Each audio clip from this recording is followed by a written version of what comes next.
Yeah, I expected it. Oh, here, yes, we do, yes. At the, The full commission, yeah, which is nice, it's very nice. Okay, it is 6:30, we'll call the meeting to order. First item on the agenda is a roll call, please. Bano, Here. Mar, Here. Meyer, Here. Molzon, Here. Schnelly, Here. Smithback, Here. Van Kampen, Here. and Polda. Here. Thank you. Moving on, we'll have the approval of the minutes of December 5th, 2024. Do we have a motion to approve? So moved. We have a motion, we have a second? Second. Second by Mr. Bino.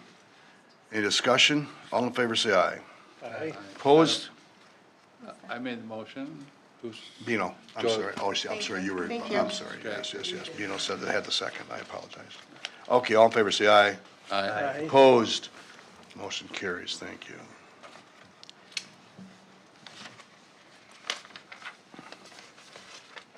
Okay, at this point, this is under public appearances. This is for information to the audience. This is for community input. Under the open meetings law, the agenda item allows the commission to receive information and to ask questions of a presenter to facilitate a better understanding of the information. Commission members may discuss procedural matters relating to the information, such as to whether the information should be directed to staff or placed on a future commission agenda. However, the commission members may not expand their discussion beyond such procedural matters. We have 15 minutes allowed for that, 3 minutes per person. You can, so what that says is anybody in the audience that wants to address an item that's on or off the agenda may do that at this time. Or if you're here for a particular agenda item, you can wait till that time. So is there anybody here that wants to speak prior to the? We do have 3 registered people. Those are pre-registered, so are you full? Okay, go ahead. Go ahead and bring them up. Mary Davidson,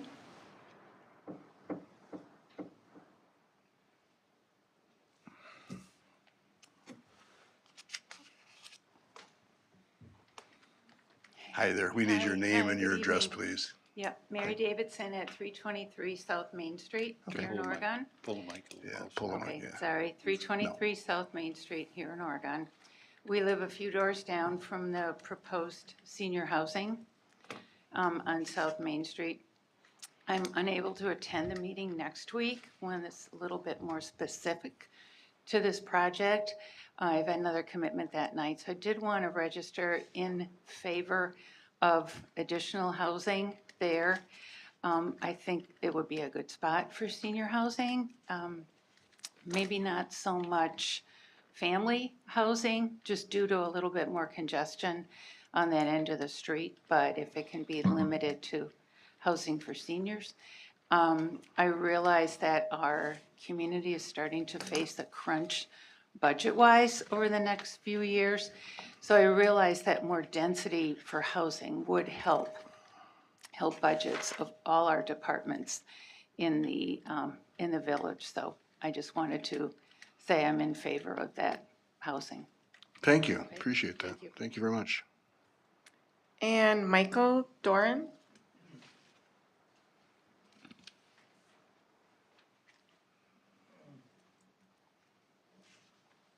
Good evening. I also think we should have some additional housing down in that part of the village. I have a few concerns, however, over the plan that's been proposed. The first is there's a provision in the village code, 17220B4, that requires a buffer between a large building and a residential property. It would take maybe 50 feet to construct what is required in that provision. Basically 2 rows of evergreen trees on a 6-foot-high berm and tapering back to grade on each side, and then providing some setback from the property line would require about 50 feet. So that's an issue with the proposal. There are some questions I have about what's really the intent. What is meant by affordable housing? Is that the standard definition, 30% of the median adjusted income for the family, or is it, which would be about $1,800 or so? Or is it 202, Section 202 of the Federal Housing Act, which would be rent assistance housing? That's unclear. Also, 8 of the 57 units being supportive. I'm not sure exactly what the meaning of that is. Maybe those are the units that are Section 202. But in any event, I think that should be clarified. And my last concern is there is a historic district right to the south, some stately old homes, and the architecture of the new proposal is really important so that it fits in well with the neighborhood and with the downtown. The sample given in the proposal looks like kind of a common everyday type of thing that you see most anywhere in the region. So I think some real care should be taken with the architecture, the facade, and so forth of the new building that's put there. So those are my concerns. Thank you very much. Thank you. Thank you. And also Melanie Barwise.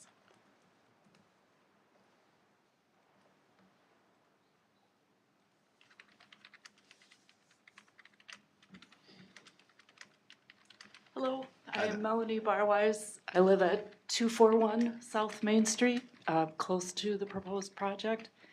We moved in about 6 years ago, and I was a little shocked at how high the traffic volume was then. And one of my initial concerns is understanding the specifics of the traffic mitigation as part of the plan for the project, simply because when I've called the police before to talk about traffic volume and the speed, that people seem to get frustrated by the bottleneck of downtown. And it is a 25-mile-an-hour zone on our street, our speed limit on our street. However, people get through that and gun it to, I think, sometimes 50 miles an hour. And when I've called the police have said, oh, well, all those people are trying to get to their rental housing further up North Main. So I am concerned about adding 50 additional units of rental property there. I am old enough to soon need senior housing, so I'm not opposed to senior housing per se. However, I just want to know that a study has been done with traffic volume, and if part of the proposed plan will incorporate a study of traffic volume, the existing traffic volume, and how they may plan to mitigate ongoing increased traffic volume. It's hard for me to even cross my own street now with how fast people drive, and perhaps speed lumps. I don't know what the answers are. That's a concern. Another question I have, as I say, I'm not entirely opposed to the project per se, but when they say affordable housing, how will they, what are the criteria for affordable housing and how many of the units will be quote-unquote affordable? I did a little trolling online to look at the other existing senior housing available in the community in Oregon, and there seems to be quite a few. Perhaps they're at capacity, I don't have that information. I used to be a big brother, big sister for 10 years, and my little sister, who was a young adult, would qualify for Section 8, but a building could call itself Section 8 housing and then only have a couple of units that were actually Section 8, and then the rest of the building is more expensive rental property. So I just want more information about traffic plans, proposed mitigation for volume, and safety for existing residents, addressing increased volume, addressing existing traffic congestion, and specifics on affordable housing, like how many units do they plan to make truly affordable out of 50? So I guess those are my concerns. As I say, I'm not opposed to senior housing at all. I'll need it soon, but I'd like to know what the plan would specifically call for. Thank you very much. Thank you. Thank you. By the way, some of that information you're asking will probably be discussed a little bit in the actual agenda meeting, and then also maybe some of it will be a little bit addressed next Wednesday on the 8th at that community meeting. I'll come back. Okay, thank you. That was it. That's it? Anybody else? Okay, we'll move on then to the new business items. Item 7A, for discussion only, review and concept plans for the affordable senior multi-development at 169, 203, and 215 South Main Street. Applicant is MSP Real Estate. All right, I'll give a little background and then have the MSP team come up and introduce themselves. So these properties are just south of the UW Health Clinic. There's one lot in between, but the three properties south there on the west side of South Main Street. Probably got in touch with MSP a couple of months ago. They were looking for some different sites in Oregon. They've applied for WIDA funding for low-income housing tax credits, and the census tract on the west side of Oregon, so sort of Main Street, west side of Main Street and west, scores fairly high with the criteria that WIDA is looking for this year. And so looked at a couple different sites with them, and this is one that they do have under contract now with the property owners.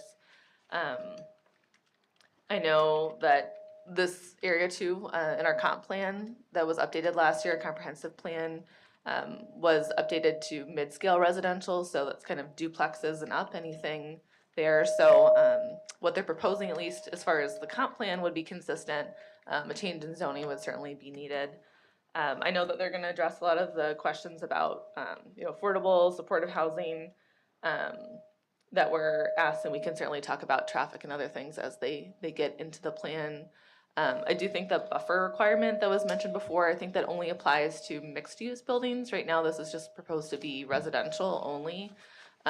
So definitely something we'll look into once they make a formal submittal, if and when they do that later this spring.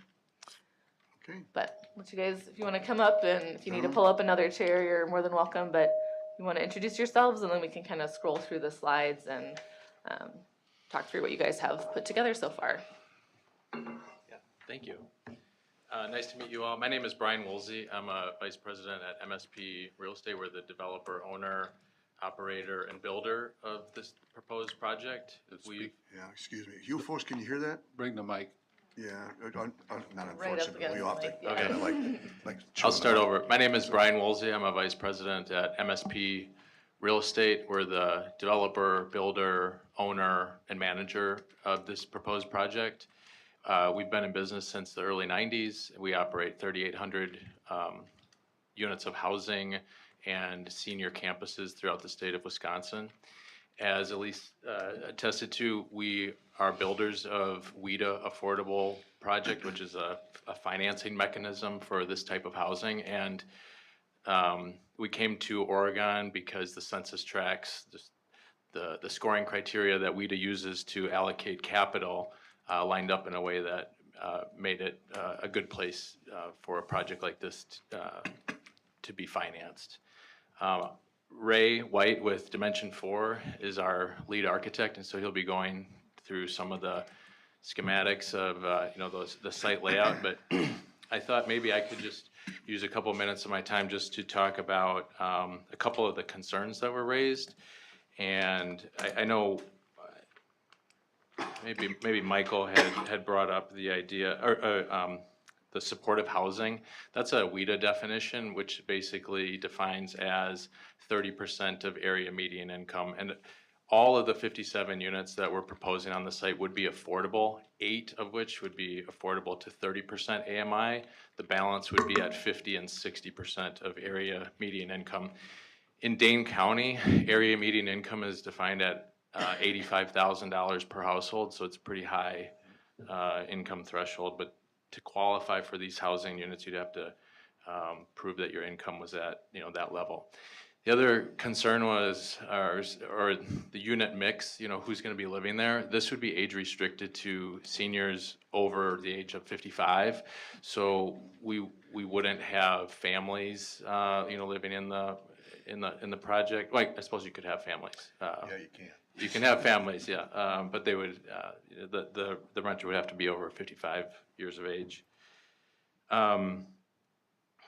Traffic study, I don't know that that's been done, but it's something that, obviously we would study. And we have studied a little bit, just because at this particular, along Main Street, there's like a one-way section in front of our property. And so that creates some access issues that Ray will talk about.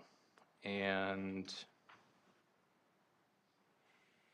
yeah, I think that covers most of what I wanted to say. Obviously, we're here to answer more questions. Hello, as Brian mentioned, my name is Ray White and I'm an architect with Dimension 4. We've actually been working with MSP Real Estate for 20 plus years, doing multiple projects, senior campuses, as well as affordable housing projects, basically throughout the state of Wisconsin. The plan that's up on the screen is just kind of a first pass looking at the parcels, the property in question, with kind of an L-shaped building that we'd be looking at, a 3-story building, and a mix of 1 and 2 bedroom units. There would be a parking basement and then a small parking lot kind of hidden from the street behind the wing of the building that's fronting the street. We'd maintain the 30-foot setback at the front yard. We have a 20-foot side yard, which is in excess of the size required. And then these dimensions are to the face of balconies. Every unit would have a balcony or patio as part of the unit. And so the drive comes in on the, I guess it's kind of the south-ish side of the property, within a landscape buffer to the property to the south. Putting the drive entrance at this location, again, as Brian mentioned, we do have kind of the one-way switch, the kind of the bulge in the curb line north of Elm Street there.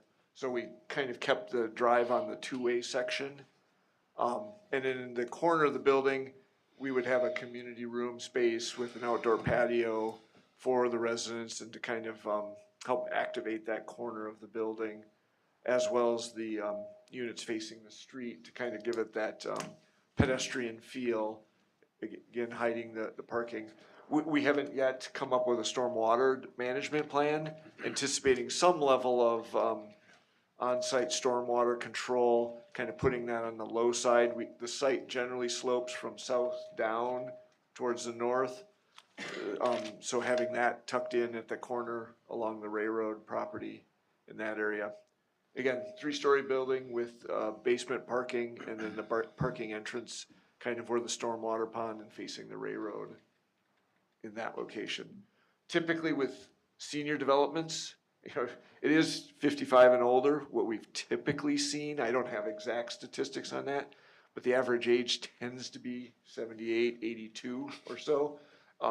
You tend not to see a lot of 56-year-old folks moving in yet.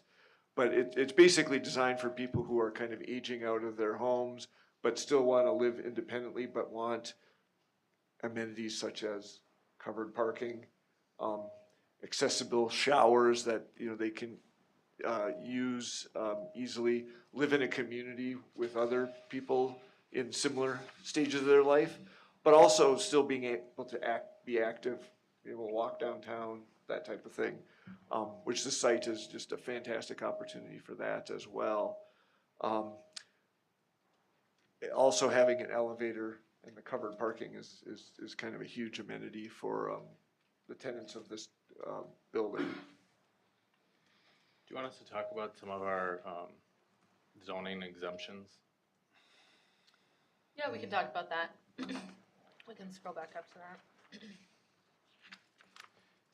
So there's a couple things. I think obviously there's the zoning, which I believe is what we're proposing is compatible with your comprehensive plan. The R5 plus the density, I think we're looking at, I can't see it, is it 30 or 40 units per acre? 32. 32. The other one I wanted to touch on was the maximum height. So we designed this building, and the reference photos are from a McFarland project where we also had a pitched roof, which we thought was perhaps a better way to transition back into the neighborhood from what you have as like a downtown area. That does add a little bit of height to the building, so there's, I think we might be beyond what's permissible by a couple feet there, 3 feet. The other one is the parking. You have 1.5 stalls per bedroom, and I think we're at like 1.36 or something. We're close, we're just not right there, right at it. Again, for affordable senior housing project, we typically see less parking than that. The demand isn't really there. Most people at this point have downsized to one car.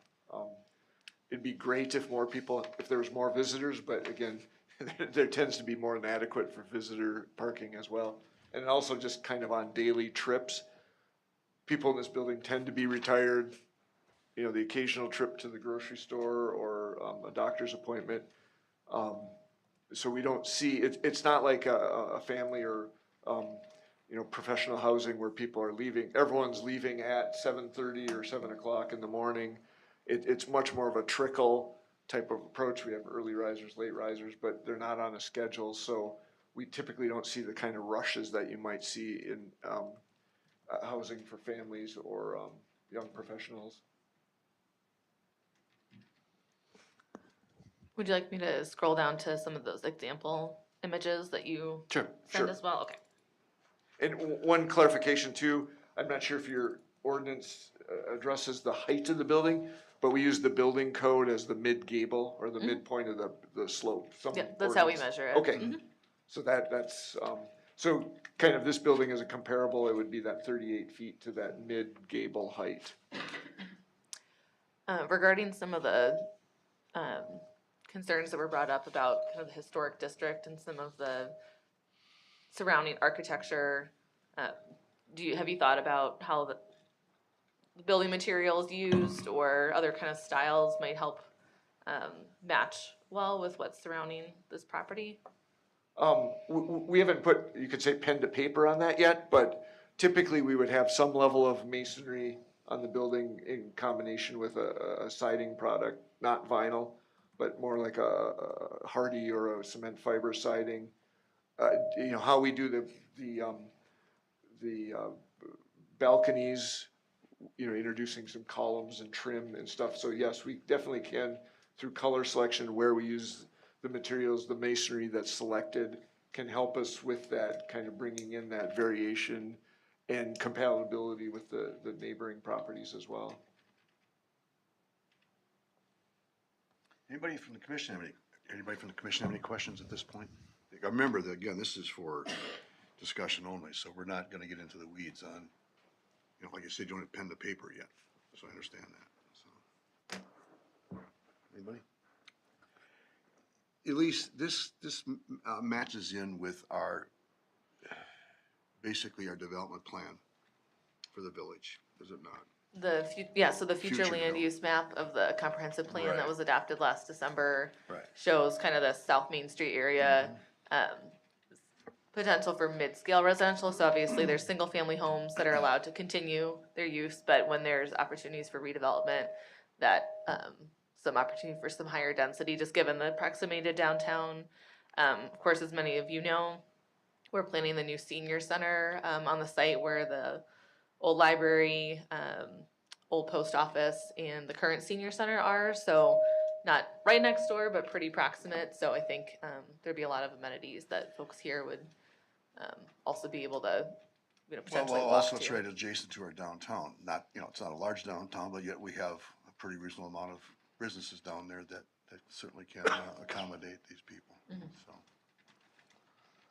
All right, anybody?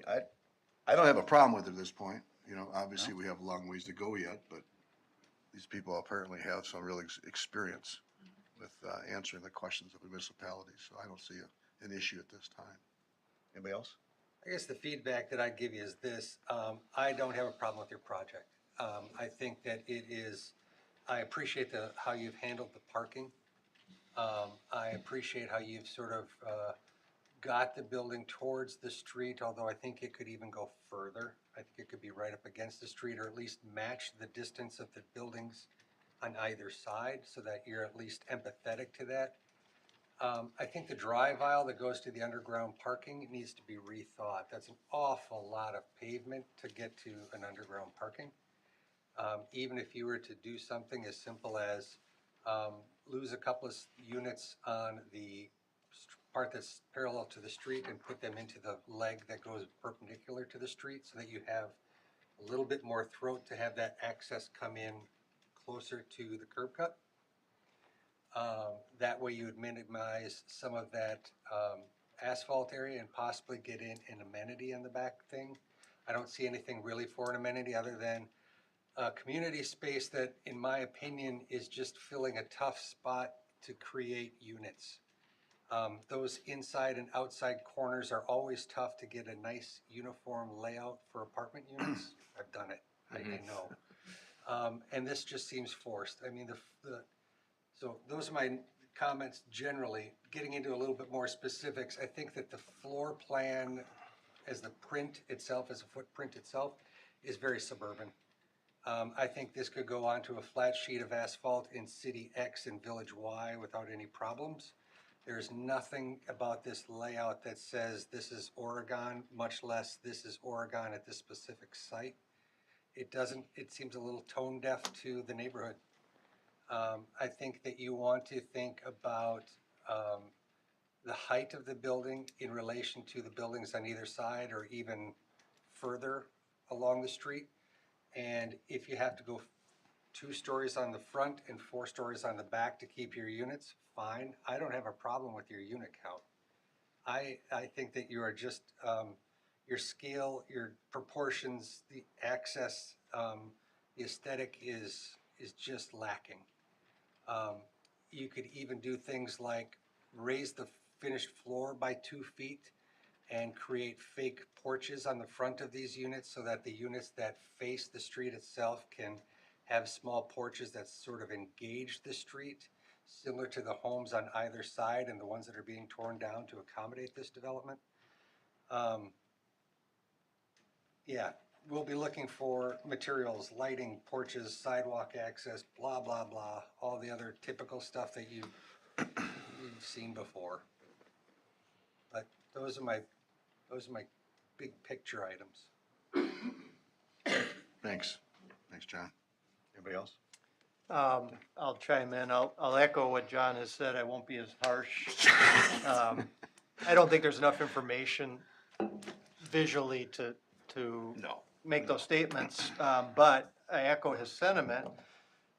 Things that I'll be looking for are how this building fits in with that historic context. So I want to see more than just the elevation of your building. I want to see it in relation to the surrounding architecture. A little concerned about the mass of the building and how you will break that up. So you have a long facade on Main Street, neighboring, single-family homes, right? So that facade in some way needs to be broken up so that it's not so dominant. I like the context of the project. I think it's a step down from the central business district. I think it'll work well for the people that want to live there. It's just, how does this then blend into the neighborhood, right? And the comment about a buffer, I think is important. How will you buffer your building, that drive aisle, from the neighboring property?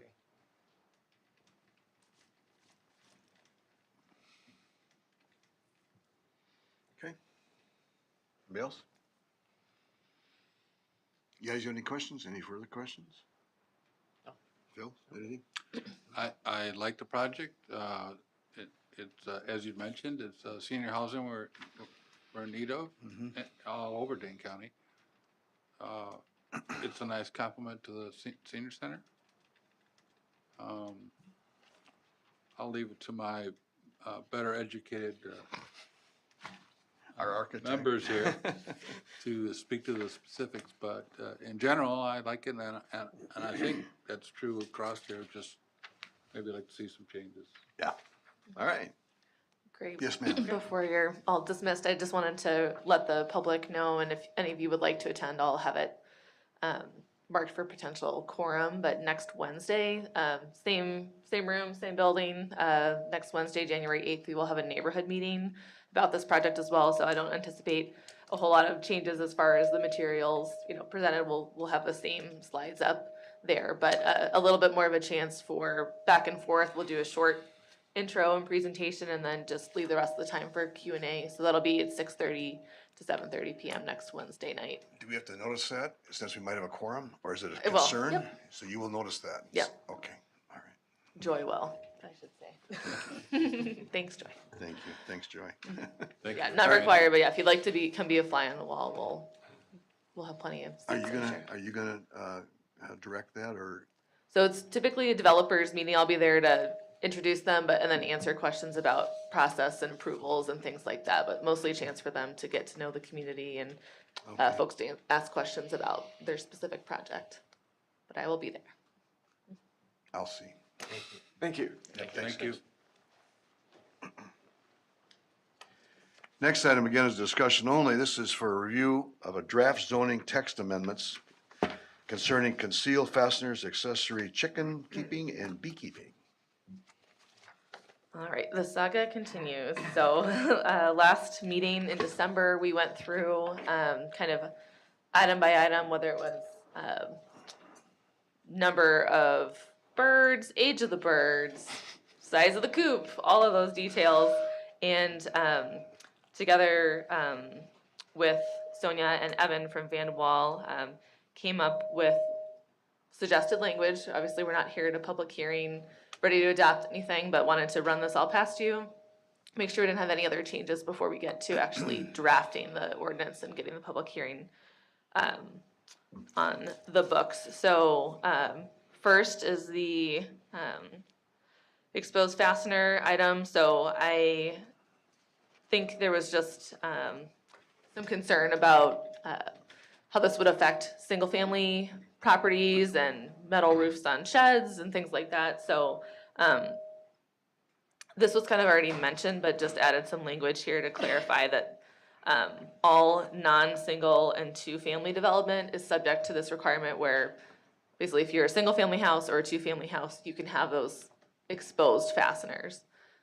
Anything else is subject to this higher design requirement where they would need to be concealed. So I don't know if there's a better suggestions for how to word that. And help me with the echoey. Yep, Thanks. keep Okay. going. But if that language seems sufficient to you, then we can keep it rolling. So I guess let's just pause there. I know Patrick, you were kind It of the one that didn't- brought it this up. didn't Didn't jump out help, to me. okay. It didn't help. Okay. So, I think it's probably unlikely to, there's not a lot of situations where this is coming up. I mean, if someone's applying for a shed permit, you know, they're going through the building inspector, that he's reviewing all the building permits in the village, but this is not something that he's pulling out, you know, and saying, oh, you have this type of fastener on your single family or two family home. So I don't think they're gonna necessarily be, this doesn't apply to them, right? So it's not something that he needs to be looking for.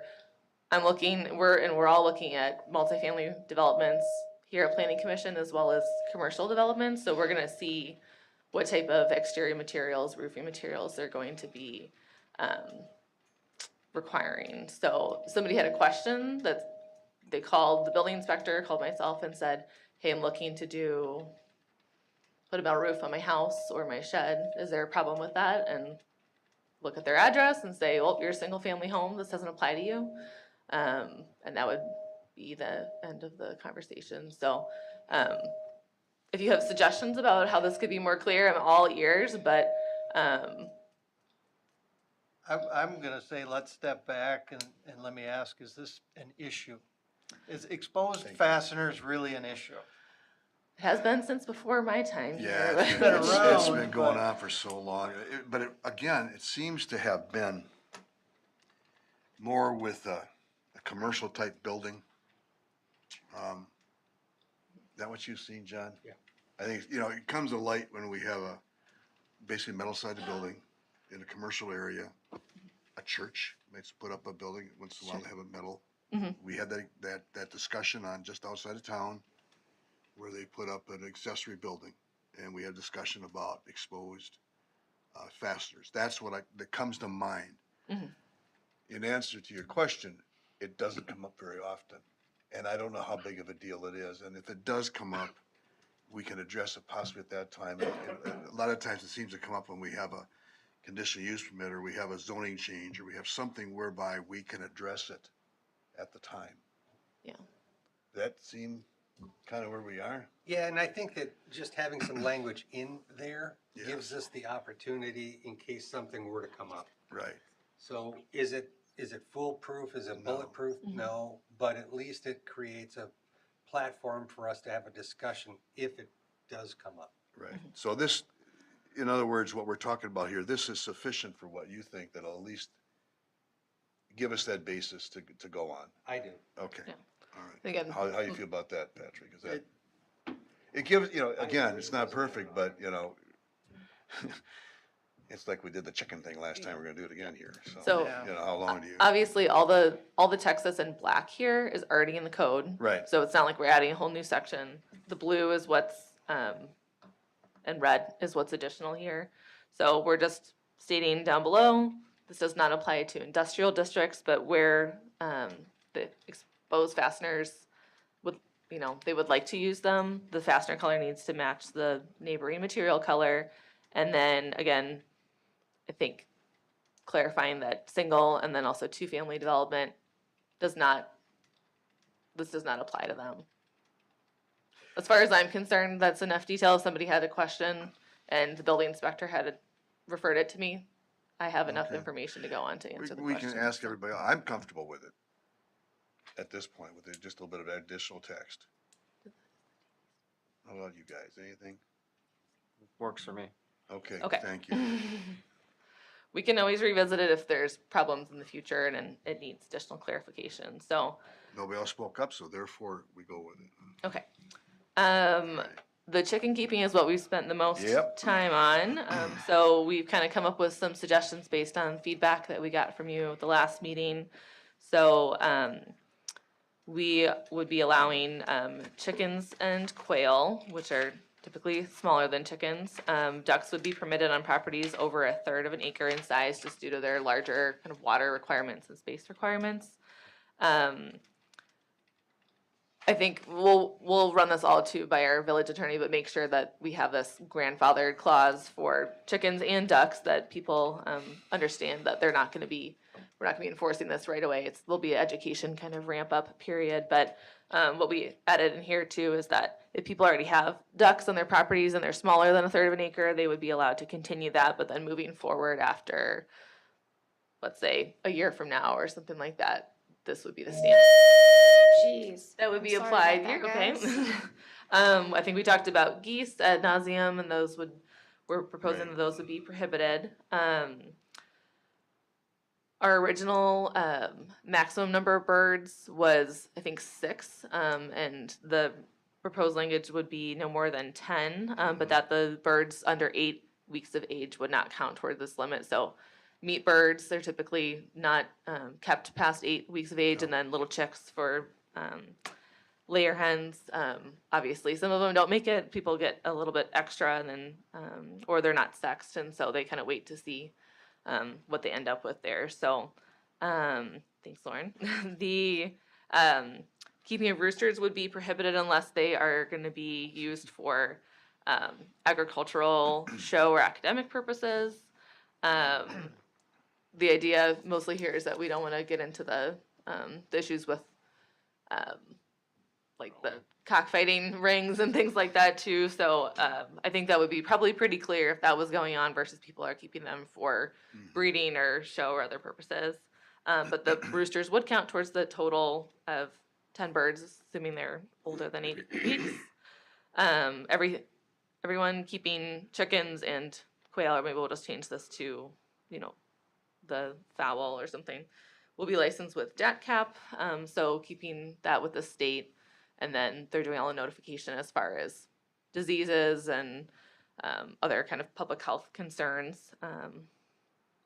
Also, if they wanted to sell chickens, meat, eggs, or other products, that would be required to go through DATCAP as well. Chicken runs, we said that enclosures should be in good repair, kept free from rodents and other vermin.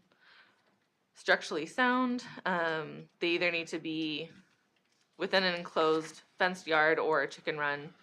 The chicken run shall contain a chicken. Be strong enough to do that. We decided to kind of treat the coops as accessory structures as far as setbacks. Yep. And that they would only be allowed in a street side yard if they are behind a fence or an enclosure. As you might remember, in August, we changed some of the fencing requirements for street side yards for corner lots.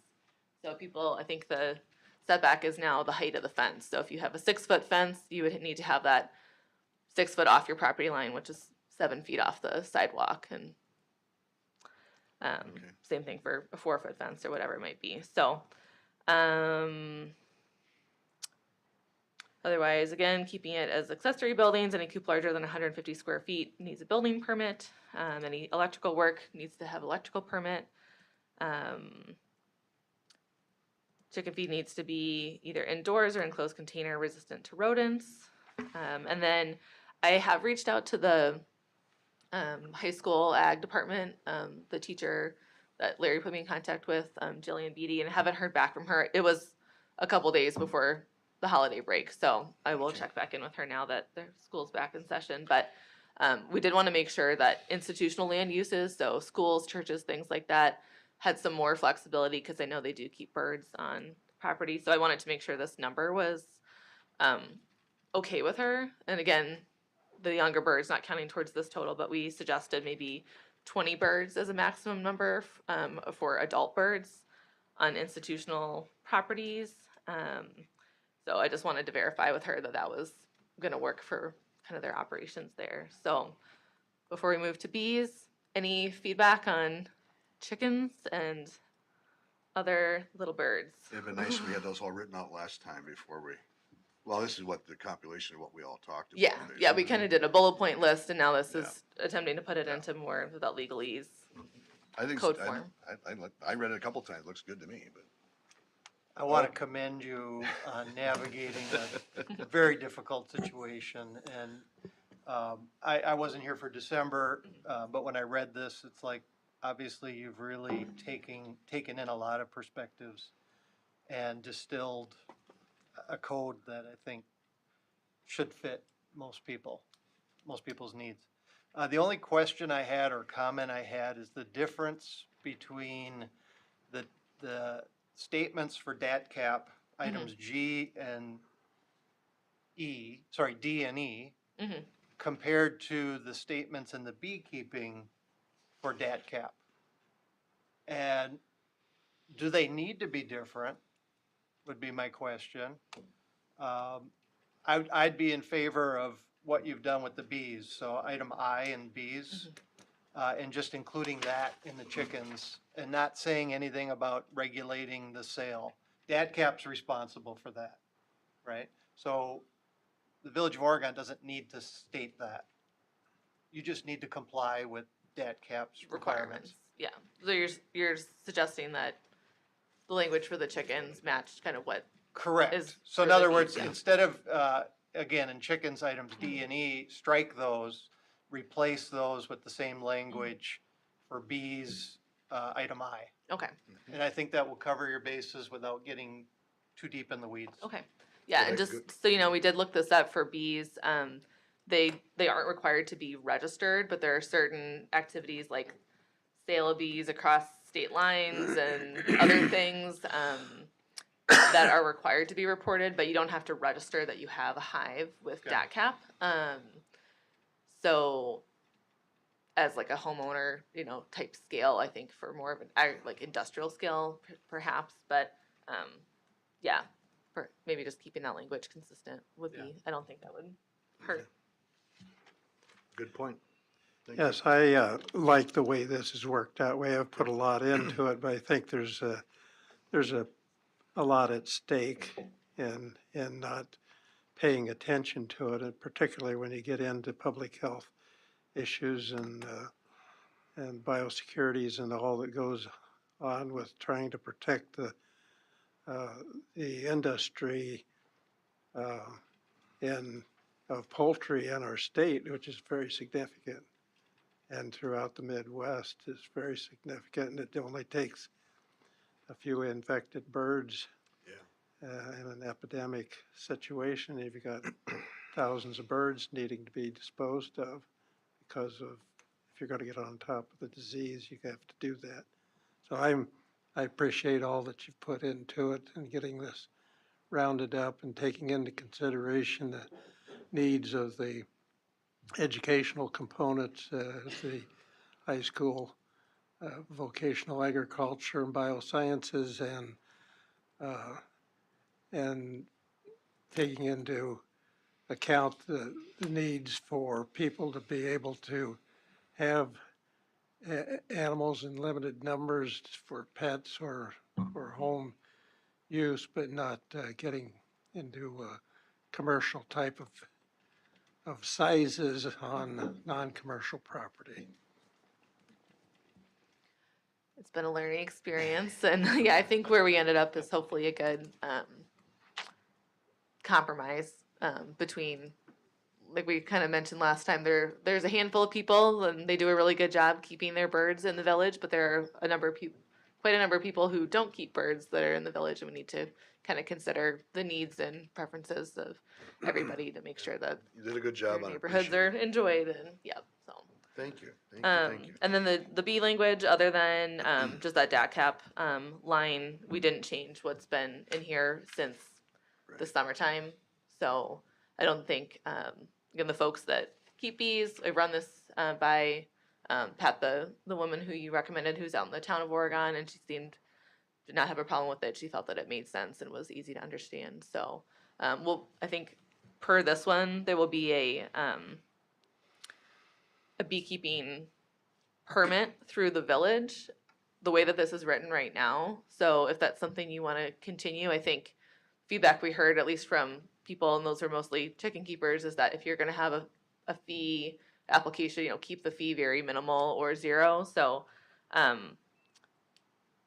again, because they're not required to register the hives with DAT cap, I do think maybe there's value in just knowing if somebody has a question, or say, you know, I'm looking at buying a property in the village, I heard that you have beekeeping allowed, I'm, you know, allergic or something like that, could you let me know maybe the addresses or neighborhoods where those are kept? I don't think that would be there's not a lot of people that keep fees either, so I don't anticipate this being a huge administrative burden, but I had a draft, application, I think shared maybe this summer, so I probably use that, but I'm fine if the fee is, $0 or $5 or something like that, so. Should be minimal. Do you still envision an annual fee, like, we have the dog permit? Or could it be just a one-time fee that they, with their application? Yeah, so the way that we have this written, and again, we can change this before the public hearing, but that there would be an initial permit, fee and then an annual renewal. I think, we could add some language that as long as no changes are being made, year to year, maybe you don't need to have an updated permit. But if you're gonna increase the number of hives or move the location of the hives, that you need to update your permit, basically just like a registration, just to say, I'm going from 1 hive to 3, and now it's gonna be on this side of my property. It still meets the requirements as far as the flyway barrier and things like that too. Again, I don't think, one, there's a lot of people doing this, and the amount of time it's gonna take to review this, we don't need to have a high fee, if any, to kind of cover the bases. So I could go either way. If you want to have just an annual, it needs to be renewed by March 1st every year, or something like that, or just it's an initial, basically just registration, kind of like a building permit, just showing this is where I'm going to build these, this is how I'm meeting the requirements, and if any changes are made, you're just required to notify the village within 3 months or something like that. All right. I would think you would want a renewal just so that you could keep an active list of Yeah. that'd be where they smart. are and if they're still doing it. Otherwise, if they forget to tell you they've stopped doing it, you've got a list that's no longer Yeah. current. Yeah. What do you guys think about just an annual renewal but no application fee? I don't have a problem with that. That's not, like you said, the review is very minimal. Mm-hmm. So, It's more about just keeping an active list of Yeah. where it's occurring Yeah. than it is about a revenue source. Okay, we'll change some of the language here to match that and then update the application form. So when we get to the public hearing, we'll have that application as a attachment so you can see what that looks like. All right, thank you. Good job again. Thank you.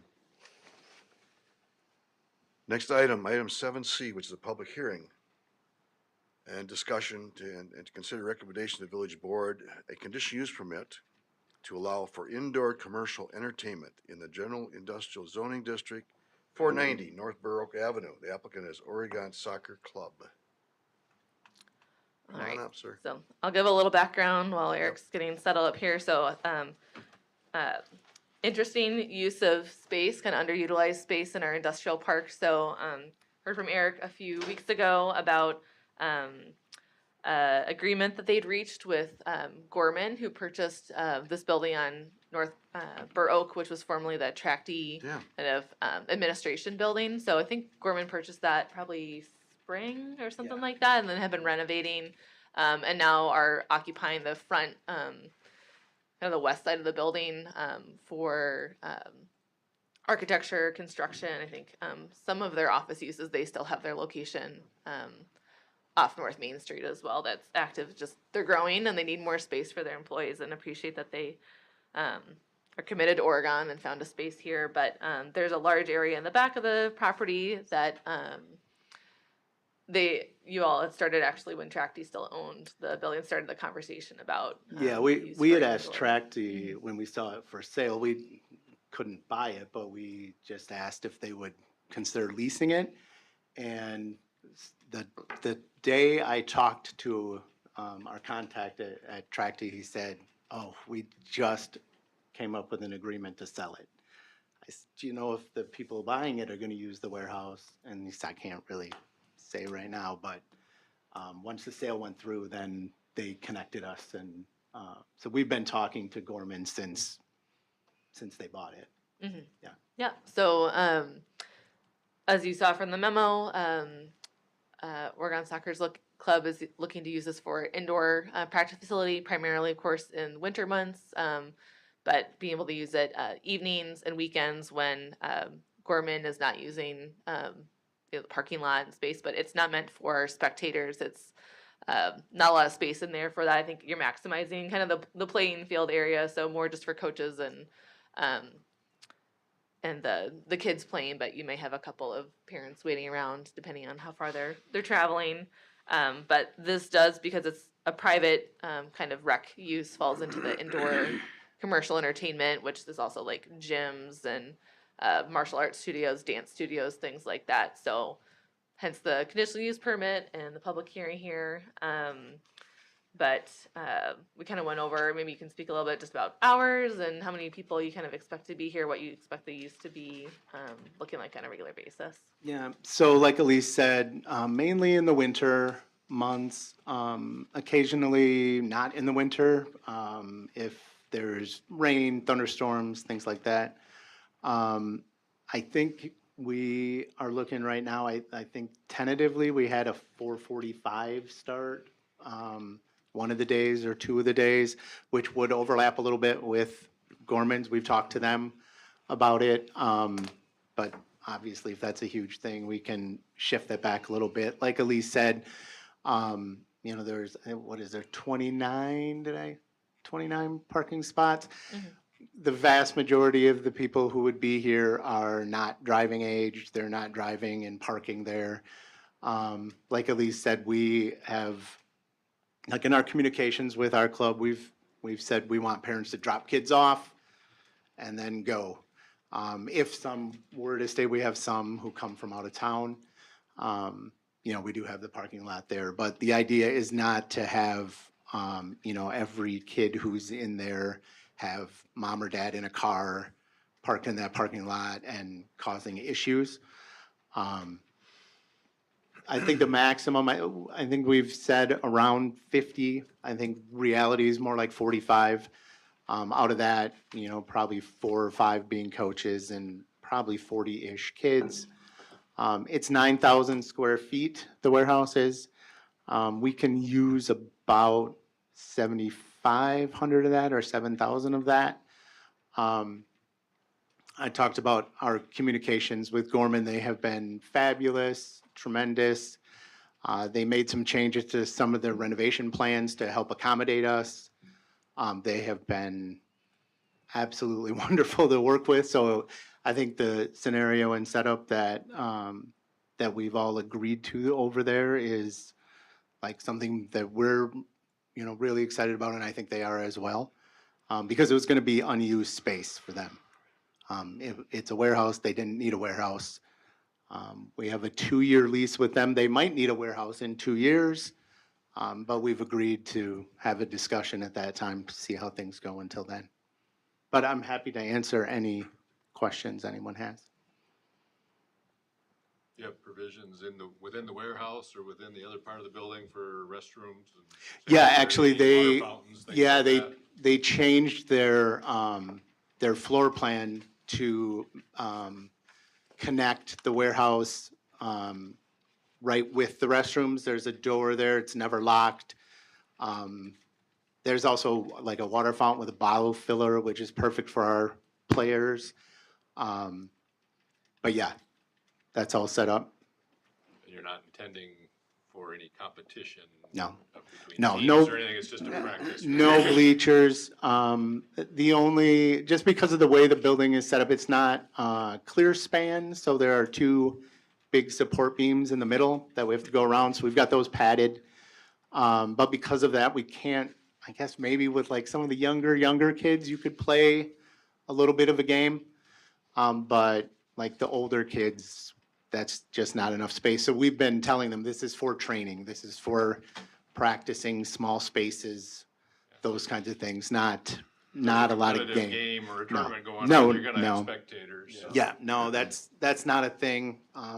And like Elise said, I mean, we were really maximizing what we can do. So we've got some netting on the way to kind of block it off. But I mean, and like I said, we've got padding along, you know, the outside walls of each. But there would be nowhere to put people really. Yep. I mean, we're kind of right up to the sides. No, it's a unique temporary use of the space. And, Yeah. and my only other comment would be is if the fire department has looked at it for emergency exits and fire capacity to make sure we're not exceeding you know, customary requirements there. Yeah, I imagine they've been in the Gorman side to do kind of occupancy, and obviously they're checking commercial buildings at least twice a year too. But yeah, I can kind of clarify with the Yeah, let's the fire make, department. But make sure on that, you know, on the drawing there, emergency exit, that door is one way only, it's never locked. The two entrances on the, is this even north-south? Yeah, right? On the south side, we have a limited number of key fobs too. We have 15 of them that get us in and out. Right now, we've only assigned those to like 8 people in our club, so we're trying to keep it very small group of people who can get in and out, but, you know, having an additional exit on that side as well, we thought was good. Okay, anybody from the, any public comment from the audience? Anybody? Okay, thank you. Plan Commission members, anybody else? My only comment is it doesn't surprise me that Gorman is that helpful. I Yes. couldn't ask for more. They have been I'm sure. so great to work with. Yep. I mean, it's been really great. It's just been really incredible to get that kind of support. So it's been really So we will at this time then close the public hearing. And just to note, the only condition approval here, and Eric, I think this matches with what you described, but I put 4 to 10 p.m. on weeknights, just knowing that there's going to be the, you know, kind of pre 5 p.m. occasional, and then I didn't think it would be anything beyond 6 a.m. to 10 p.m. But the nice thing here, obviously, there's no residential in the area. There's the railroad on the other side too, so it's all inside. I don't anticipate a lot of noise concerns, even with kids running out or things like that. Back to the cars. Good. Good. Thank you. Okay, thank you. So we'll move on then to discussion of policy recommendation of the village board. So moved. Second. I Go would ahead. just add, sir, Eric? Yeah. are the emergency exits clearly marked? They may not have been when it was a warehouse. But they have the standard exit lights, et cetera? They will Probably be. worth checking. That's a good question. I'm sure it has the door. Yeah, we can. Yeah, I don't. Well, we'll put that It's in the worth motion. worth looking into. Yeah. I think you'd agree. Oh, yeah, Yeah. definitely.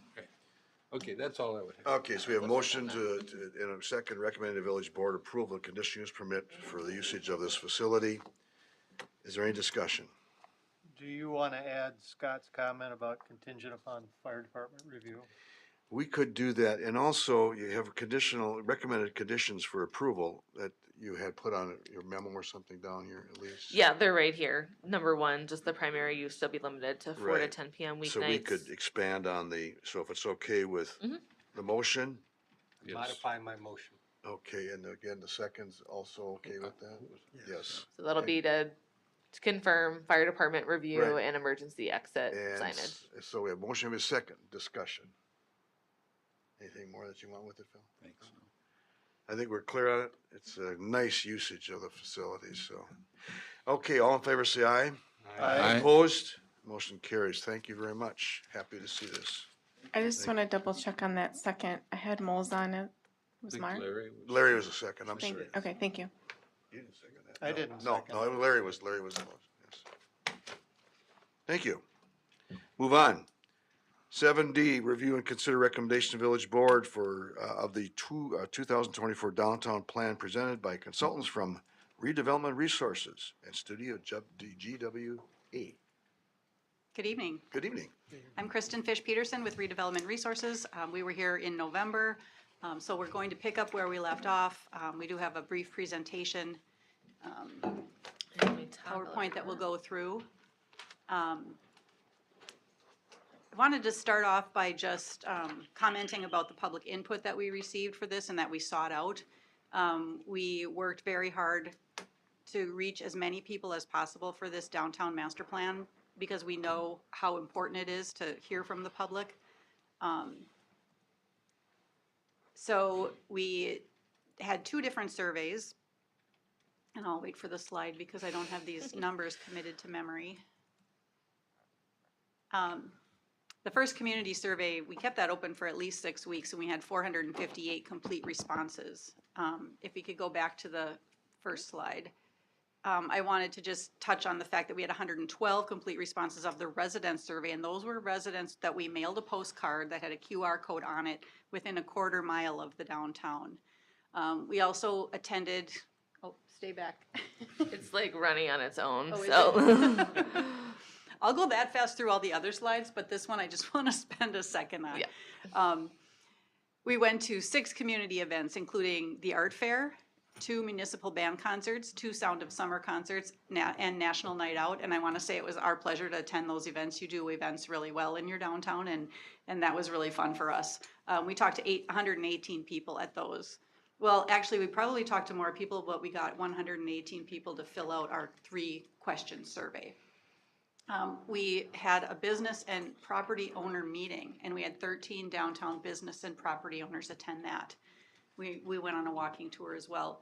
We also had a resident meeting that they were invited on that same postcard where they were invited to take the survey, and 15 residents attended. And then we had a public open house where approximately 55 people attended. We did individual interviews with approximately 25 different stakeholders.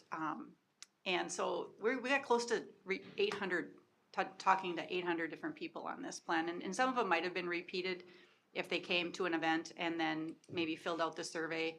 But that's really good public participation, really, in our experience. So I just wanted to highlight that. What we heard, and I'm going to quickly go through these slides,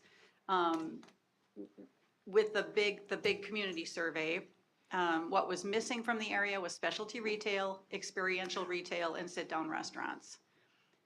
And similarly, on the next slide, from the resident survey, more outdoor events, specialty retail, and sit-down restaurants were also highly desired in downtown. Then we asked, this was again in the resident survey, to rank the following priorities from the most to least important. So a vibrant destination, economically successful, and historic character preservation were the top 3 there, 3 most important priorities.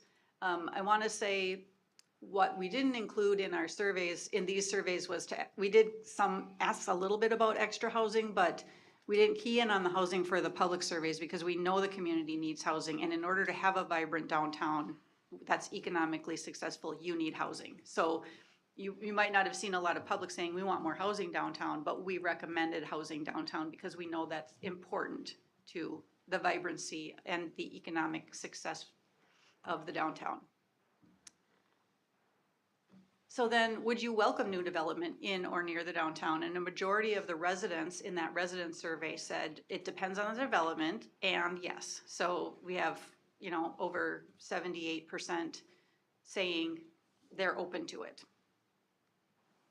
I see those as green lights for everything that we love to recommend for downtowns.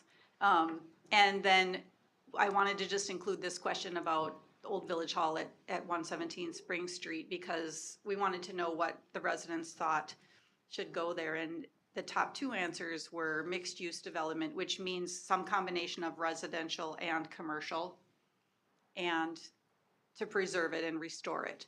So, that came ahead of demolish it and redevelop the site. We didn't take that as the only answer. We put our professional experience on that as well, and we agreed amongst ourselves as a team with our experience that site should be redeveloped and not completely torn down. It should be renovated and not completely torn down and redeveloped. Mm-hmm. So Yeah, I should say Kristen and Aaron did walk through the building with me, including a peek at the roof. So they've seen it all at this point too. Yep. And I've actually redeveloped buildings in much worse condition personally. So I'm going to hand it over to Aaron now, and he's going to briefly look at the opportunity sites that we identified. A lot of these will be, but I'm Aaron Halverson with Studio GWA, by the way, sorry. A lot of these will, if you were present for other things in the past, these will look familiar. Not a lot has changed from any of these. So I'll hit mainly on 2 sites where there were options. The others you can review as well, but opportunity site one that everybody knows, the reason it's Site 1, right in the middle of downtown, the village square. So you'll notice in the middle what we've indicated as option 1. All of this is trying to address what came up in the surveys and our interactions with village members, and then, as Kristen said, our professional experience as well. So each one of these options, this is showing essentially 3 kind of, you could say 3 stages or 3 varying levels of varying degrees of intervention here, but the middle one being kind of the least invasive version of the village center, which is mostly a pavement change and changes in addressing how that village center feels, giving it a little bit more of a town square feel, mainly through subtle interactive adjustments with pavement and height of curb and things of that sort. You'll notice varying degrees of that then to the left in option 2, suggesting to address some of the need for, there's not a lot of commercial space available downtown. So looking at spots to infill, we looked to the past for some of this, and then also just thinking about how urban space functions here, looked at possible places for redevelopment or new development in that downtown. So you'll notice, where the cursor is, some suggested smaller scale. Again, thinking about the scale of Oregon, not larger. What would Oregon itself support, and what would fit well with the character of Oregon? So thinking about things in a fine grain, small footprint fashion. So you'll see a couple of new possible developments there in the scheme on the left, and then on the right, option 3, a slightly higher intensity. Could be a lot of different uses. One thing we said you could see there possibly is a hotel or something of that sort that gets people from out of town staying downtown a little bit and interacting with your commercial spaces, looking out over the town square. Could be a lot of things, though. We're not going to get specific into use there. But so 3 varying degrees and also three varying options, all of which address some of the things that we heard from village members and also would see as good moves for the future. I think all 3 of them have public restroom options. Mm-hmm. And want to make sure that we can maximize usable space for events, because events are popular. And one of the other things, obviously, parking comes up. Every study that we do, parking comes up. No matter where you are, size of community, number of parking lots that exist within a 5-minute walking radius, it doesn't matter, it always comes up. We have in the final plan document all of that laid out, what the effect of each version is, and accommodating parking in different areas for each of the different possible scenarios. So that's all laid out, so that can be explored as well. Let's move on to Site 2. Site 2, Kristen mentioned the old Village Hall. Our specialty, Studio GWA, we live in old buildings. That is our bread and butter. That is what we're old building huggers, but not all buildings are meant to be saved. This one we believe is important for the village, and also is able to be redeveloped. A lot of options for something like this, though I would say there are a couple of things that maybe it wouldn't be as good for. Residential would be a bit of a challenge in this. This is just, it's not a good building for that because of the way things lay out. So a couple of options. It is doable in residential. The numbers wouldn't work well. So we'll say that it is doable. Anything is possible. Numbers probably wouldn't work out well. You don't get a lot of units in that. So not a great option for that city center building. Get 16 units potentially in that space. Option 2, a little bit more interactive, provide some space for something like art studios, maker spaces, an interactive, get community members in that space scenario. Something that brings more people, again, to downtown, and also offers options for in some ways you could say incubator commercial and retail. in support of the arts scene, which is important in Oregon. So that's opportunity site 2. Again, a lot of ways that could go, but something worth saving, we believe. Opportunity sites 4 through 6. 4, fire department. I know that there is an, I believe, is it an RFP or an RFQ out right now? I can't remember which it is, but. RFP, yeah, for space needs. Yeah, for space needs. So you're looking at that right now, or we'll be looking at that soon. What's indicated on there right now is, again, we showed a way that you could possibly expand on the current site. There are limitations to it, but there would be potential option for expansion on the site. There are some other things that we were trying to address in looking at that as well. Things that we heard from the community members about how people move through that parking lot and move towards the high school specifically and the schools. So some things indicated there, again, just blocking diagrams to represent possibilities. Site 5, another possible area for expansions, an underutilized site. All of these are sites that we see as could be, use could be intensified some. Site 6, it's the Quick Trip, everybody knows it. I stopped there on my way into town. But a good opportunity for something, again, downtown to get more commercial, specialty commercial in downtown. It's not a great spot for a gas station. Serves its purpose right now, but as we've heard, most people utilize it as a convenience store, not as much as a gas station. So an opportunity there, we see that as an opportunity for, again, future, this could be longer term, looking out into the future, but future redevelopment of that lot into something that serves the community in a little bit better way. Site 7, and this has come up in the past. I know that there's been some plans in the past that looked at building something on this corner, but again, it's a prime corner in downtown Oregon. And there are a lot of examples and communities around the area, communities regionally, but taking advantage of that prime real estate, getting a structure back there again. Something that would again draw people's eye. You're passing through it, you're going to see it all the time. So it would be a prime corner.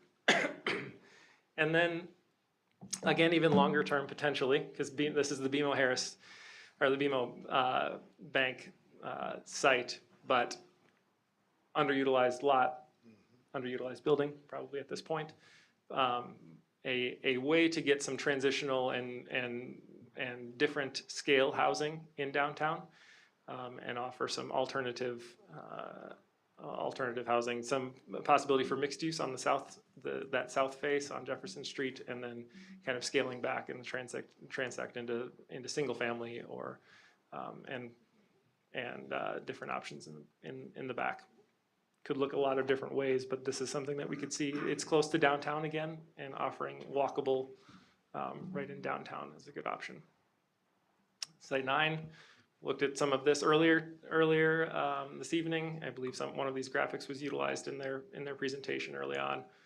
But different variations, again, trying to bring this blends with your comp plan, intensifying and bringing in more units into downtown in close proximity to downtown. We have numbers in the bottom half, and they're actually pretty close to what was presented tonight by the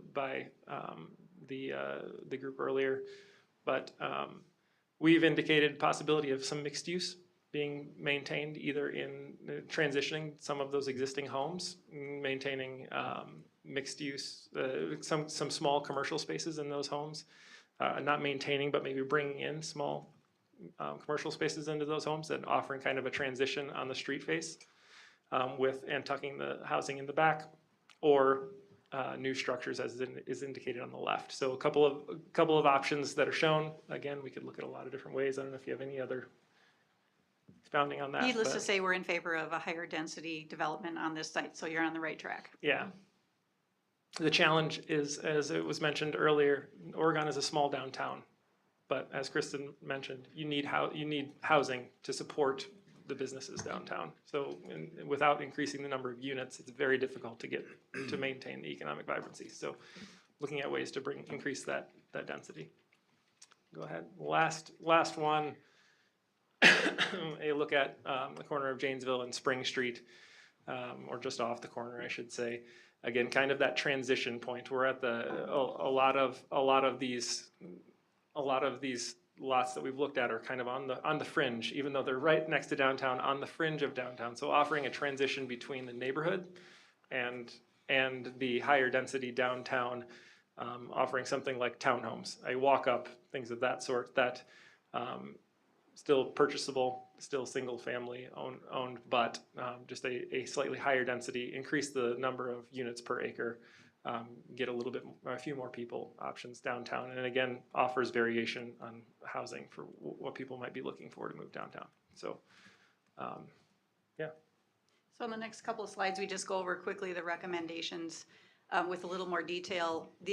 This page shows all the opportunity sites and what would be the next steps, what we think the timing could be, who the responsible party would be, and then where, if there was funding needed, where would it come from? So obviously your low-hanging fruit are going to be the sites you already control as a village to redevelop or make something happen more quickly upon. And our first recommendation on all the private sector sites are to meet with the property owners, because you just don't know what their plans are, especially someone like BMO Harris, where they're renting that space, obviously, from some landlord somewhere. So, you know, I had a conversation with someone who knew what Quick Trip would do with that site. That's why we went ahead and recommended something different there, because we think Quick Trip would be open to relocating or changing that site.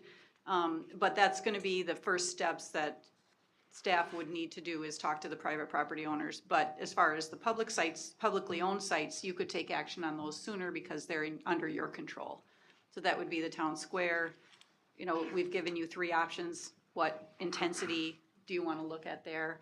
The former Village Hall, an RFP could go out. Your senior center is obviously on their own path.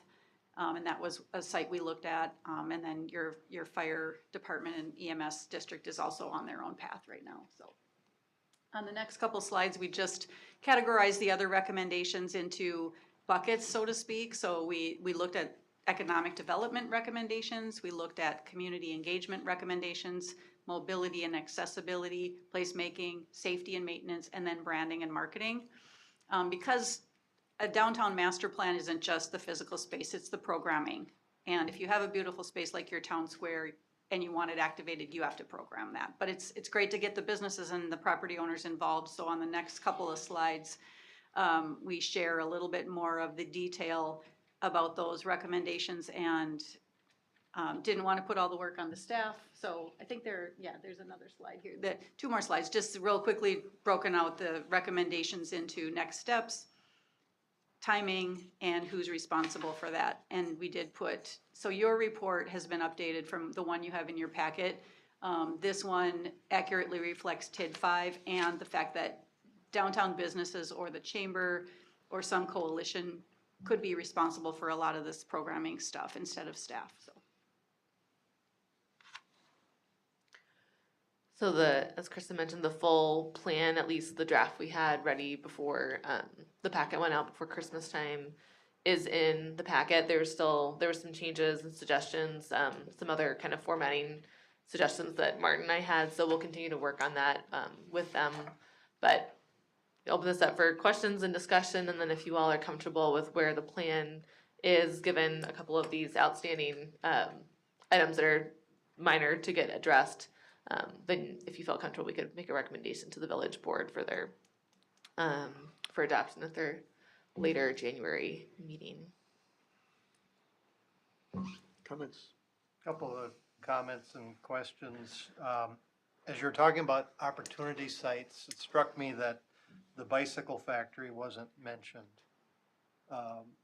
Is there a particular reason why? Do you know which building I'm talking about? I when do. say that? I love Yeah. that building. I love that building too, and it seems to me that there's potential there, and so it just struck me that that wasn't listed as an opportunity site. We understood early on that owner is using the building and has intent to keep on using it as it is. And so while it is an opportunity, I know we did mention other privately owned properties. I mean, I'd love to do something with the bowling alley. There are other properties downtown that have opportunity. There's, it's a big empty lot right next to that. There's opportunity there too, but we wanted to make sure we tried to recommend things on sites we had thought there would be a high probability of change happening. Okay. Question, the term scramble intersection was used.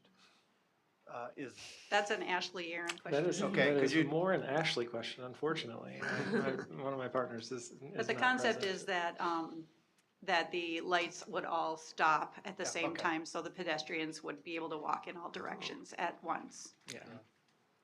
Yeah. And we did hear specifically from people that have mobility challenges that sometimes those go really fast and they Yeah. have to hurry across the street, that the walk signal could last longer, so. Yeah, getting across that intersection was it came up a lot. yeah, That it's a came up. terrible intersection for waiting. Yeah, I mean, if you want to cross, you're waiting 2-3 minutes. yeah, Or more, so. yeah. In Nashville, they like let you go kitty corner and Right. everything, so.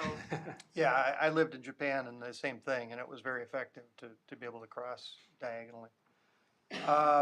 I'm pleased to hear that the fire station has a study. I'm a little frustrated that we're moving forward with the senior center without looking at the whole picture. So I'm just gonna share my opinion there. I think we're, as a village, making a mistake, not moving in tandem on those two issues. That has nothing to do with your report, other than I was pleased to see that we are looking at the fire station. We will be looking at the fire station. Last item I had is, I noticed I was not included on the plan commission, so I don't know whether to be Don't be happy offended, no, or. don't be offended, we'll get you in. But, Well, there might Yeah. be something there. I missed my pink slip apparently. You missed too many meetings in 2024, I guess, but no. We'll double check that There was a list. subliminal It message. has something to do with your comments, that's what. No. Are you on the village's website? You might want to check that. I should be. Do you live in the Okay. village? Yeah. I apologize, I wasn't here in November when this was originally presented. So my comments may have been answered already, and if so, again, I apologize. To kind of what Patrick touched on, in my opinion, we're sort of looking this as a patchwork quilt. We're not looking at something that's sort of comprehensive and big and bold. We're looking at it as, we can do something potentially, maybe kind of, sort of, with the Quick Trip site. Instead of, what do we want for our downtown? And the Quick Trip site is part of it. I think that we need to encompass things like the bicycle factory and whatever else that's in the guidelines of the area that we are sort of looking for guidance on. I don't know if we specifically need to have options. I think that maybe more what we need to have is imagery about what we're looking for the downtown. Because I think as soon as, if I'm a developer and I'm looking to come into a site and I see that I've got options, in my mind, I immediately get locked into, I can do one of those and it will get approved. It's not necessarily the case, and maybe that's not the image that we want to present to somebody. Maybe we want to keep it a little bit more conceptual, but what we really want to have happen. I don't know if that makes sense to anybody. The other thing too is, as I've been going through this and doing it for years, the idea of mixed use has changed. It used to be sort of like that layered cake where the first floor was office or some kind of user, and then apartments or condos up above. But as times in the economy have changed, those types of uses and mixed uses have changed as well. So I think that we have to be flexible and present imagery or ideas that don't lock us into what mixed use is. I also then, as I was reading through this, and I got to the sheet that was goals and strategies, and candidly, I got a little lost, purely because, there seems to be, and maybe I just was reading it wrong. It's sheet 10 of the plan? I think we were reviewing your comprehensive plan, and those were goals and strategies from this was our document review section. Okay. So those are existing goals and strategies from your comprehensive plan that were relevant, and Okay. sustainability plan. All right, and these are items that I brought up probably at that point too. It's what metrics, how do you do this? How do you even gauge these things, and how do you make people accountable? Or they're really grand, beautiful ideas, but there's no accountability attached to them. And there is, yeah, I'll just It was for stop there. context from our perspective. All right. So I guess those are my ideas. I appreciate what you've done. I'm not sure this is what I expected. And I don't mean to be rude. I really don't. I just think that we need to take a bigger global look at what we want as a community for our downtown, not necessarily at the parts that we can potentially do something on. In the plan itself, did you all have a section that was kind of design guidelines? I know we mentioned kind of building height and things like that, but I don't think we directly addressed that. Okay. And if you want us to still We've- add that in. Yeah, we've discussed some of that. We don't have a specific section that is design guidelines itself, no. is that something that you think? I think that's what I was expecting. Yeah, because I think we did hear some feedback that addressed that from, just meetings and stakeholder events that I attended. So I think Yeah, making sure that's summarized. We discussed some of that, especially in once we got into visuals on different sites and different proximities to downtown, what people's expectations were, what people's desires were as far as scale, type of architecture, architectural preferences in general. Yeah, we got into some of that. And then, I guess, to address maybe John's other comment about, do you think we should have more about kind of the overall, this is what we heard, this is what your other plans say, but, what's our mission statement, kind of guiding principles for development in the downtown? Here's an example of what you could do on some of these sites. Obviously, they're not exhaustive of all the potential sites that could be redeveloped, but maybe we can make that a little bit more clear at the beginning that, here's your executive, it's the executive summary, but not just the purpose of the plan, but here's what we heard, here's where we're going based on all the stuff that comes to follow. Sure. Okay. Okay. So, are we? Did you have more, John? Sorry, kind of jumped No. in, but. No, I think you're going in the right direction. I just think that we want to have it neatly tied up in with a bow about what the global picture is for the downtown area. So if we have a global picture, and then we can pull out those little pieces and say, here's 3 vignettes about what we're kind of looking for and expecting. Does that sound like something that can be accomplished? Yes, I understand the assignment. Yeah, I think Sorry. design. It's okay. Yeah, it's a work in progress. Yeah, and design guidelines I think probably would be helpful for all of us. Is not just bullet points about building height and things like that too, but imagery examples. I know you had a lot of great sketches that were in some of the concept presentations about the architectural, kind of the feature point, with the turrets and things like that too. So what are, do we want to aim for more gable roof versus flat roof or multifamily or that kind of detail? I think would be helpful for us. Well, I like what you've done so far, so, okay. Good. So it is worthwhile what you've accomplished, yes. Yes, well, and we have a variety of clients who, if we get too grandiose and big picture, they don't know how to execute it, so we never know how to, but Hit the I balance, yeah. mentioned to Aaron right before we came up that this is a very savvy plan commission, and so we appreciate the feedback, and it makes our product better, so thank you. When it comes back with this grandiose ideas, then it's gonna be his responsibility to There you say go. yes and how to accomplish it, right? Yeah. I just know that there's, developers around here are savvy. Yeah. You know, Yeah, and they're good. And they know how to work a system. And we want to sort of framework our idea and concept so that it works in our favor. Yeah, Thank you. thank you. So it sounds like maybe we'll take the next couple weeks to add some of those sections, review, catch other things internally, and then maybe have you all take a look at that in February. If you want before. If they have time to accomplish that, yes, otherwise certainly course. it's, you know, that's, don't have to push it real fast to make, you know, let's make sure it's what we Yep. want. As long as you get before April when you leave. Sounds good. Temporarily. Temporarily. Okay. Sound good? Yes. Okay. Thank you thanks, very guys. much. Thank you. Thank you, thank you.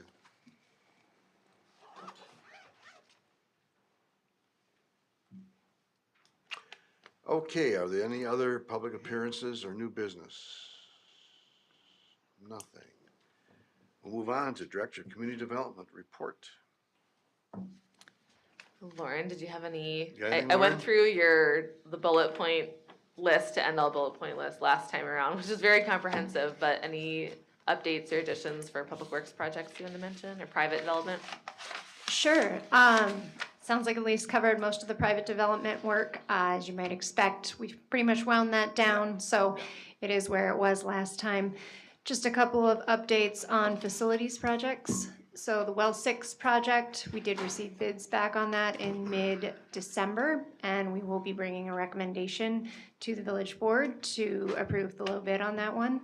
That is Ports and Construction out of Dubuque. And some of our, that was, Greg, that was kind of my expression too, but some of our consultants work very closely with them on a number of projects and have recommended them. I've heard of them, so. okay, Yes. all right. Yep, so we've gotten some really good feedback on them, so we're excited to hopefully move that one forward. The wastewater treatment plant, we did have a pre-bid meeting with a lot of interest today, which was great to see. We had originally planned to take bids on that next Wednesday. It's looking likely that just due to some scheduling issues and the snow couple of weeks ago that interrupted the original pre-bid meeting, we'll likely be pushing that bid opening off to the 14th of January, so a little less than a week. Still hoping to bring that recommendation, assuming all goes well, a recommendation to approve on the 21st to the village board. So pretty exciting times in those facility Did you have a projects. good turnout as far as contractors? Yeah, we had 6 prime contractors. Okay. And quite a few subs too, so did. it's quite a All right. group. Okay, That's all from me. good, thank you. Anything else from anybody? I had a question on the former church site. I see a little bit of work going on, some survey work. Yeah, it's just, Is that due to happen as planned this year? Yeah, so I assume you're talking about the 249 North Main Yes, Street sorry. site. Yes, actually Greg and I were just talking about this earlier today. He was wondering what the status was. So, as you might remember, a couple months ago, we did a CSM to divide out, the southern, about 0.7 acres was retained by the village for, park use. And then the remainder of the site, about 2 acres, was, gonna be sold to North Point. So the closing for that did happen early December. So they are now the owners of that northern 2 acres. And they are, I know they've applied for early start permits and we'll be doing site work through the winter for those townhomes. Total of 24 workforce housing townhomes, so they're not age restricted.